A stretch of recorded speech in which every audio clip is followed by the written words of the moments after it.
आ जाइए, अब हम उसी स्थान पर पहुंचने वाले हैं जहां पर माता सीता, भगवान श्री राम और भैया लक्ष्मण रहा करते थे।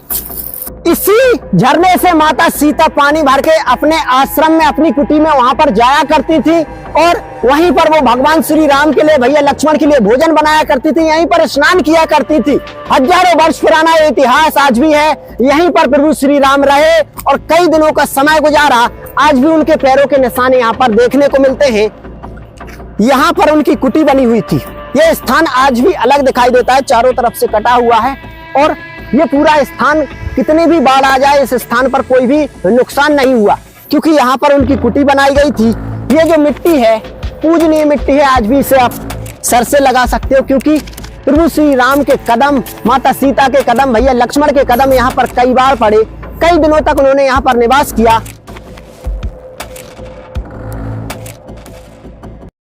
नमस्कार दोस्तों, स्वागत है आपका डीएस राधे सफर के एक और ऐतिहासिक सफर में। आज के ऐतिहासिक सफर में हम आपको एक ऐसे दुर्लभ स्थान के दर्शन कराने वाले हैं जो कि रामायण काल से जुड़ा हुआ है।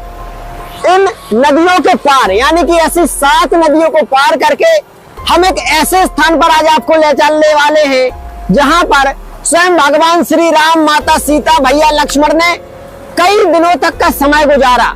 आज भी उनकी कुटी वहां पर बनी हुई है। उनके द्वारा जो मंदिरों का निर्माण किया गया था वो बना हुआ है। लोग इसे पंचवटी बोलते हैं। वहां पर आज कई प्रमाण वहां पर आपको देखने को मिलेंगे, लेकिन उस स्थान तक पहुंचने के लिए बहुत लंबा मेहनत करना पड़ेगा, क्योंकि तकरीबन 11 से 12 किलोमीटर भयानक जंगल को पार करते हुए हम आए हैं, जो कि आप हमारे पीछे देख सकते हो। 11 से 12 किलोमीटर के जंगल को पार करने के बाद हम इस नदी पर पहुंच चुके हैं। इसे जामनी नदी बोला जाता है। इस नदी को पार करके ऐसी 7 धारों को हमें पार करना होगा, तब जाकर हम उस दुर्लभ स्थान पर पहुंच पाएंगे। आज का वीडियो बहुत खास होने वाला है, इसलिए अंत तक जरूर देखना और प्रतिक्रिया भी देना कि आप लोगों को ये वीडियो कैसा लगा। हम यहाँ से अपना सफर शुरू करते हैं। आ जाइए। यहाँ पर हमें कपड़े वगैरह भी निकालने पड़ेंगे, क्योंकि पानी बहुत ज्यादा है, तो शायद हमें अपने कपड़े निकालने पड़ेंगे।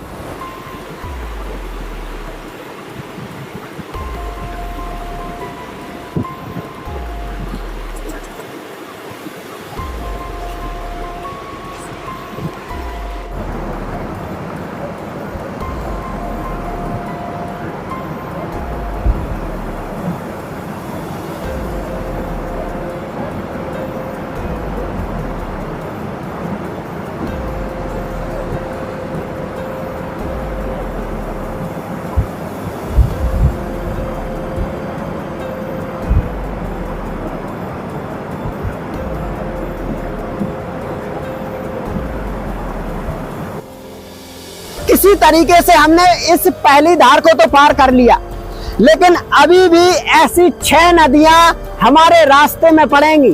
उन 6 नदियों को भी पार करना होगा, क्योंकि हमने तकरीबन 2 महीने पहले इस स्थान के बारे में जाना था। बहुत इंतजार किया कि ये नदी कम हो जाए तब हम यहाँ पर जाएंगे, लेकिन बताया जाता है कि ये नदी साल के 365 दिन इसी तरीके से बहती रहती है। इसलिए आज हमने इस नदी को पार करने का सोचा और आज हम चाहे कितनी ही मुश्किलें पड़े, उस स्थान तक आपको जरूर लेकर चलेंगे। चलिए अब यहां से आगे बढ़ते हैं।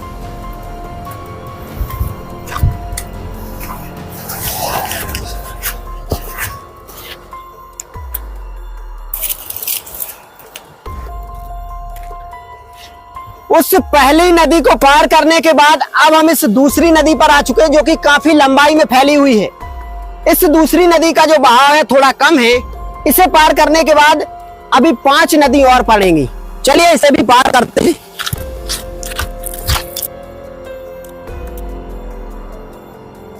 यही बोलते हैं ना, जो जिस पर स्लिप हो जाते हैं वो ज्यादा लगी हुई है, इसलिए इसमें ना चप्पल वगैरह निकालनी पड़ेंगी हमें। बड़े आराम से चल रहा होगा, क्योंकि इसमें कई ज्यादा लगी हुई है।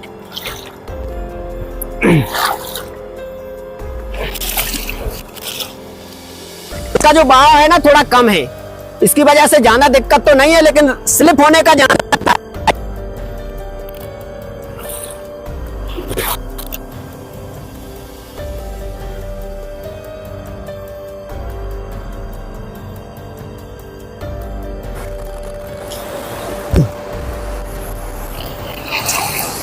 ऐसी कई धारें हमें पार करनी होगी, तब जाकर उस स्थान के आपको दर्शन करा पाएंगे।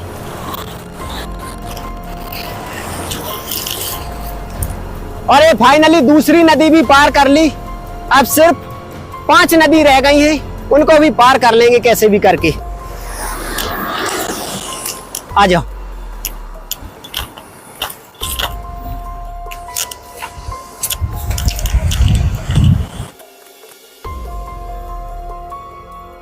सबसे बड़ी बात तो यह है कि यहाँ का जो सीन है ना, बहुत मजेदार है। ऐसा लगता है कि यहाँ पर तो बैठकर ना दाल रोटी बननी चाहिए, मजा आएगा। एकदम लाजवाब सीन है, चारों तरफ एकदम शांति, हरियाली, वादियां, बड़ा अच्छा स्थान है। शायद इसीलिए भगवान श्री राम, माता सीता, भैया लक्ष्मण यहाँ पर काफी दिनों तक रुके थे।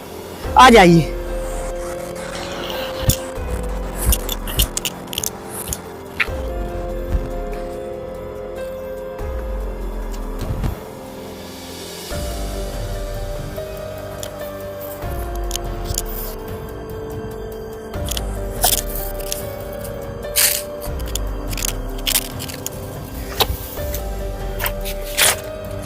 कैसे भी करके हमने 6 नदियां पार कर ली हैं। अब लास्ट नदी हमारे सामने बची है, जिसके हम बिल्कुल नजदीक पहुंच चुके हैं। तकरीबन 1 घंटे का इसमें समय भी लग गया है। सारी नदी अगर आपको दिखाते तो काफी समय खराब होता, वीडियो काफी लंबा हो जाता। लेकिन आखिरी नदी बहुत ज्यादा बड़ी है, इसलिए इसको आपको दिखाते हैं और फिर सीधे तकरीबन 3 किलोमीटर चलने के बाद उस दुर्लभ स्थान पर पहुंचेंगे। आ जाइए।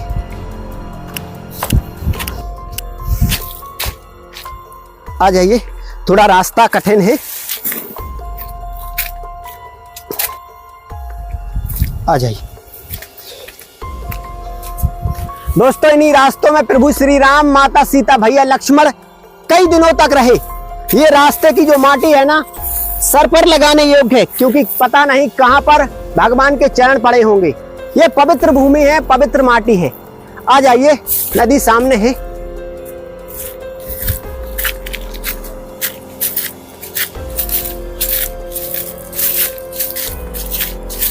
ओ भाई साहब, ये नदी तो काफी बड़ी होने वाली है। यहां से आइयो, ये देखो,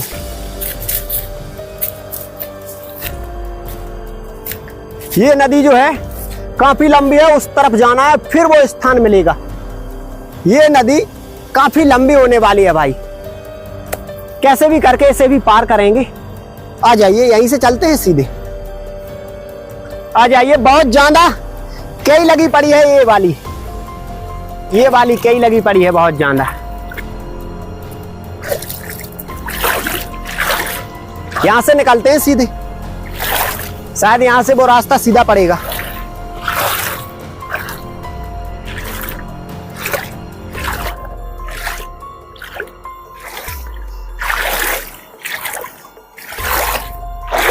एकदम साफ पानी है, क्योंकि यहाँ पर कोई गंदगी नहीं है। जंगलों के बीच में है ये नदी, तो बिल्कुल निर्मल जल है।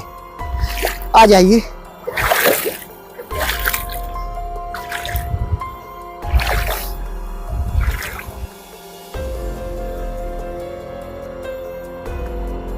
तो अभी हम आधी नदी पार कर चुके हैं इस तरफ का। और भाई साहब, वहां का सीन देखिए, जो ऊपर पहाड़ी से पानी गिर रहा है ना, एकदम लाजवाब लग रहा है। ऐसा लग रहा है जैसे भेड़ा घाट गए हो। लाजवाब यार, ऐसा सीन तो पहले देखा ही नहीं। आज क्या क्या देखने को मिलेगा हमें। चलो भाई साहब, अब इस नदी को भी पार करते हैं, क्योंकि समय बहुत हो चुका है और उस स्थान तक भी पहुंचना है।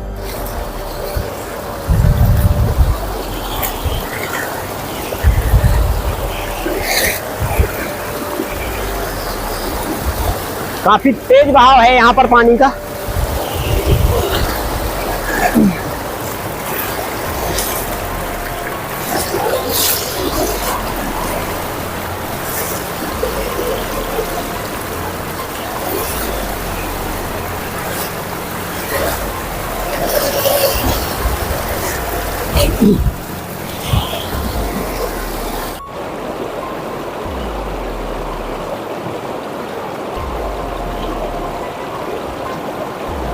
दरअसल दोस्तों हुआ क्या कि हमारी चप्पल ना यहाँ से बहकर वहां पहुंच गई, तो हमें भीगना पड़ा। फाइनली चप्पल तो मिल गई है और अब ये नदी रह गई है छोटी सी। कैसे भी करके इसे भी पार करेंगे। लेकिन उस स्थान तक पहुंचेंगे जरूर, चाहे कुछ भी हो जाए। चलो दोस्तों, कैसे भी करके हमने इस धार को भी पार कर लिया, लेकिन इसमें बहुत मुश्किलें आई। 2 बार हमारी चप्पलें बह गई तो हमें बार बार उसमें कूदना पड़ा। अब इन जंगलों के अंदर हम जाएंगे और अब तकरीबन 3 किलोमीटर चलने के बाद हम आपको वो स्थान दिखाने वाले हैं जिसके लिए हमें इतनी मेहनत करनी पड़ी। चलिए आ जाइए दोस्तों, अब हम उस दुर्लभ स्थान से ज्यादा दूर नहीं है। यहाँ से देखिए क्या गजब गजब के सीन हैं और इन नजारों को देखते हुए हम उस स्थान के पास पहुंचेंगे। आ जाइए भाई, लाजवाब यार लाजवाब। ऐसे सीन भला हमें कहां देखने को मिलते थी। आराम से आना भाई, ओ भाई आराम से आना, यहां से निकल आओ, यहां से भाई। लाजवाब सीन, लाजवाब, मजा आ गया एकदम। आ जाइए, अब हम उसी स्थान पर पहुंचने वाले हैं जहां पर माता सीता, भगवान श्री राम और भैया लक्ष्मण रहा करते थे। आ जाइए।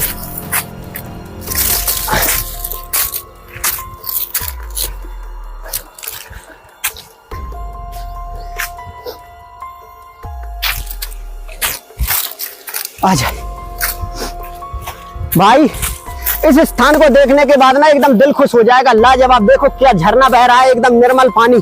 ऐसा निर्मल जल कहीं नहीं मिल सकता क्योंकि जंगलों के बीचों बीच में ये स्थान है। आ जाइए भाई।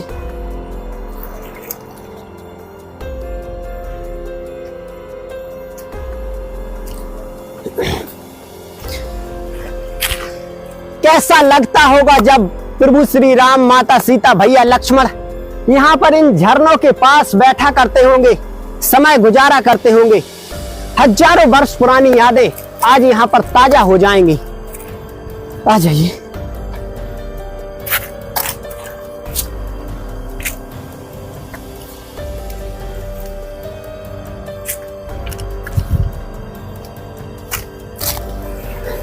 ये नजारे तो देखो यार भाई, ऐसा नजारा तो कहीं मिलता ही नहीं देखने को। जंगल का माहौल ही कुछ अलग है। पंचवटी में अब हम दाखिल हो चुके हैं। पंचवटी के अंदर अब वो स्थान हमसे बिल्कुल लगा हुआ है और जल्दी उस स्थान के दर्शन होने वाले हैं। पानी वहीं से निकलता है। आ जाइए।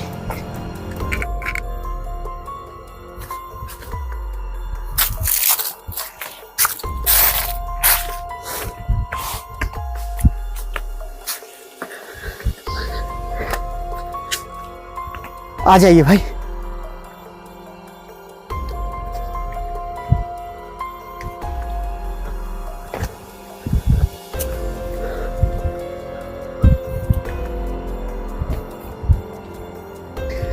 ये देखो भाई, वो रहा वो स्थान।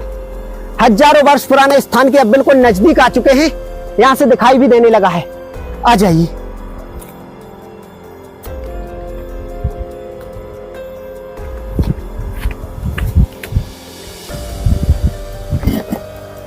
आ जाइए।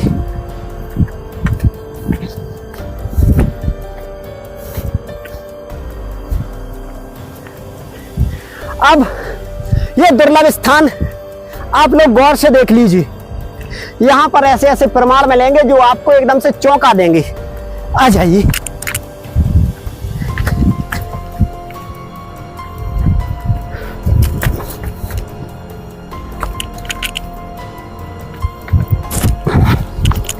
आ जाइए।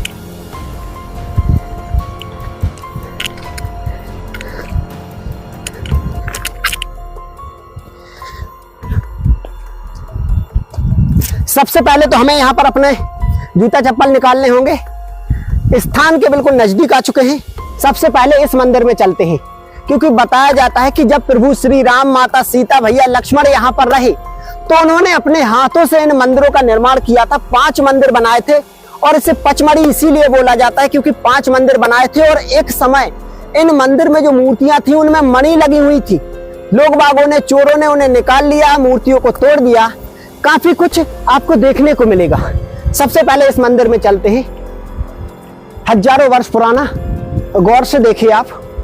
यहाँ पर इसकी बनावट को देखिए। और एक समय यहाँ पर गर्भगृह में एक मूर्ति हुआ करती थी। आज मूर्ति नहीं है क्योंकि चोरों ने मूर्ति को चुरा लिया क्योंकि उसके अंदर मणि लगी हुई थी। ऐसा ही दूसरा मंदिर भी आपको यहाँ पर देखने को मिलेगा। इसे देखिए। यहाँ पर भगवान शिव शंकर का शिवलिंग विराजमान है, डमरू भी लगा हुआ है। और आप एक चीज गौर कीजिए, यहाँ पर एक समय पहले भगवान श्री राम द्वारा स्थापित शिवलिंग लगाया गया था, लेकिन उसे भी चोरों ने नुकसान पहुंचाया। इस तरफ से गौर से दिखाता हूं मैं आपको। ये देखिए, प्रभु श्री राम के हाथों से चट्टान से ही इस मंदिर का निर्माण हुआ था, यानी चट्टान से ही पूरा बना हुआ है। बाद में जो राजा महाराजा हुए, कई लोगों ने भक्ति यहाँ पर की, थोड़ा बहुत निर्माण भी करवाया। सबसे पहले तो भोलेनाथ को प्रणाम करते हैं। जय बाबा महाकाल। और एक चीज दिखाइए, यहां से आइए, मंदिर के ऊपरी हिस्से का निर्माण देखिए, पूरा पत्थर ही पत्थरों से निर्माण है। किसी प्रकार के ईंट या किसी भी प्रकार के सीमेंट का निर्माण नहीं है, सीधा पहाड़ी पत्थर से निर्माण है, नदी वाले से। क्योंकि प्रभु श्री राम के समय के ये मंदिर थे सभी, और सब में मणि लगी हुई थी। यहां पर एक मंदिर आपको मैं और दिखाता हूं, ये तो पूरा ही तोड़ डाला, आज सिर्फ कुछ अवशेष दिखाई देते हैं। ये देखिए, एक मूर्ति भी जो कि टूटी हुई है यहाँ पर लगी हुई है। लगता है कि इस मंदिर को सबसे ज्यादा नुकसान पहुंचाया गया। ऊपर से ये छत की तरह ये चट्टान रखी हुई है, लेकिन सारा मंदिर टूट चुका है। और इसके दूसरी तरफ एक और मंदिर आपको मैं दिखा रहा हूं। टोटल 5 मंदिर बने हुए हैं, इसीलिए पचमणि बोला जाता था। मणि भी लगी हुई थी। यहाँ पर आइए, इस मंदिर को गौर से देखिए। इस मंदिर के अंदर से भी मूर्ति गायब है। मूर्ति यहां रहा करती थी यहाँ पर, लेकिन मूर्ति चोरों ने चुरा ली। चोरों ने मणि के लालच में इन मंदिरों को नुकसान पहुंचाया, मूर्ति चुरा ली और मणि निकाल ली, और आज मंदिर खाली पड़े हुए हैं। प्रभु श्री राम के हाथों से बनाए गए ये मंदिर थे। अब एक मंदिर और बचा है, यानी 4 मंदिर मैं दिखा चुका हूं, 5वां मंदिर आपको दिखाता हूं। यहां पर आइए, ये देखिए, श्री हनुमान जी की मूर्ति इसमें स्थापित की गई है। स्वयं भगवान श्री राम के द्वारा की गई या बाद में की गई, ये तो नहीं बता सकते, लेकिन ये मंदिर अभी देखने में है। यहाँ पर आज भी लोग बाग पूजा करने के लिए आते हैं, और जो श्रद्धालु लोग हैं ना, उन्होंने ये टीन लगवाया हुआ है, टीन सेट। बाकी यहाँ का सारा नजारा आप देख लीजिए, जंगल ही जंगल है, और इस तरफ भी जंगल ही जंगल छाया हुआ है। यहाँ पर ये झरझर झरना बहता है, झरना भी दिखा रहा हूं मैं आपको। इधर आइए, उसके पहले एक चीज देखिए, जो संत महात्मा हुए थे ना, उन लोगों ने यहाँ पर बैठने के लिए, भजन कीर्तन करने के लिए चबूतरे का निर्माण करवाया था, ताकि यहाँ पर वो भजन कीर्तन कर सके। पास में जो झरना है उसे दिखाऊंगा मैं। यहाँ पर आइए, यहीं पर पास में झरना बना हुआ है, तो इस झरने से ही माता सीता पानी भरने के लिए आया करती थी। माता सीता जब यहाँ पर रहा करती थी, तो यहाँ से पानी की जो भी जरूरत पड़ा करती थी वो लिया करती थी। ऐसे सुंदर जगह को देखकर भगवान ने अपना निवास यहाँ पर बनाया था, पंचवटी, जिसे लोग कहीं नासिक में बताते हैं, कहीं कहीं बताते हैं, लेकिन हम आपको पूरा प्रूफ दे रहे हैं कि पंचवटी यही था। 5 मणि आप देख सकते हो, यानी 5 मणियां बनाई गई थी, इसीलिए इसे पचमणि कहा जाता था। और मणियों में जो कुछ मूर्ति विराजमान की गई थी, उनमें मणि लगाई गई थी। चारों तरफ घनघोर जंगल था, और इस जंगल को लंका बोला जाता है, लंका। और दूसरी एक चीज देख लीजिए आप, ये नदी, यानी पचमणि, यहाँ पर जहां पर उनका आश्रम बना हुआ था, भगवान का कुटी बनी हुई थी, पास में ही ये झरना बहता था, ताकि पानी की हर एक जरूरत तुरंत पूरी की जा सके। दोस्तों, बहुत सुंदर छाया है, ऐसा लगता है कि यहाँ पर तो पूरा दिन बने रहे तो कोई कम नहीं, लेकिन यहाँ पर और भी बहुत कुछ देखने लायक है। और यहाँ पर उनका आश्रम, जो उनकी कुटी थी ना, यहाँ पर बनी हुई थी। यहाँ पर इन दोनों वृक्षों के बीच में यहाँ पर उनकी कुटी बनी हुई थी। ये स्थान आज भी अलग दिखाई देता है, चारों तरफ से कटा हुआ है, और ये पूरा स्थान, कितनी भी बाढ़ आ जाए, इस स्थान पर कोई भी नुकसान नहीं हुआ, क्योंकि यहाँ पर उनकी कुटी बनाई गई थी। ये जो मिट्टी है, पूजनीय मिट्टी है, आज भी इसे आप सर से लगा सकते हो, क्योंकि प्रभु श्री राम के कदम, माता सीता के कदम, भैया लक्ष्मण के कदम यहाँ पर कई बार पड़े। कई दिनों तक उन्होंने यहाँ पर निवास किया, इन मंदिरों में पूजा की, यहाँ पर अपने समय को काटा, क्योंकि भगवान श्री राम जब वनवास में रहे तो बहुत अच्छी जगहों पर उन्होंने निवास किया, जैसे कि चित्रकूट और ये पंचवटी का जंगल, झरना और ये जंगल। आज कैसा सीन लग रहा है, आप लोग स्वयं अंदाजा लगा सकते हो कि उस समय ये कैसा नजारा यहाँ पर बना करता होगा। दोस्तों, इस स्थान को दिखाने के लिए कितनी मुश्किल का सामना करना पड़ा, आप लोग स्वयं देख सकते हो। लेकिन आज भी भगवान प्रभु श्री राम के कई जिंदा सबूत मौजूद हैं।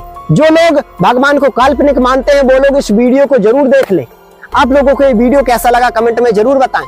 मैं फिर से एक और ऐतिहासिक विरासत के साथ आपसे मिलता हूं। तब तक के लिए अपना ध्यान रखें। जय हिंद, जय भारत, जय श्री राम।